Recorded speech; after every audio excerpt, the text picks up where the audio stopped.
certamente dispiace aver perso il mercato di giovedì scorso con la pioggia e quant'altro.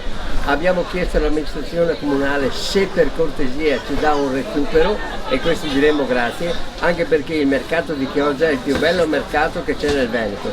Questa è la nostra realtà.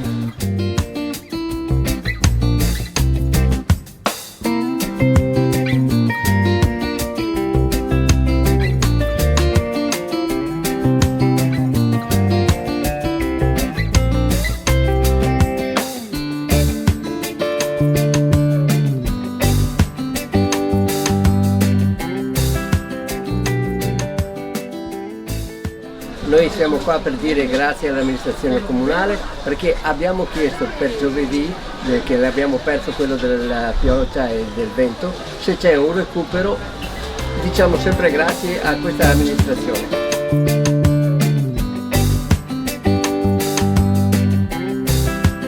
Buongiorno, siamo qui a Chioggia nel nostro banco Tentazioni by Laura, come ogni giovedì. Tantissime novità, venite a trovarci, noi siamo sempre qui e vi aspettiamo.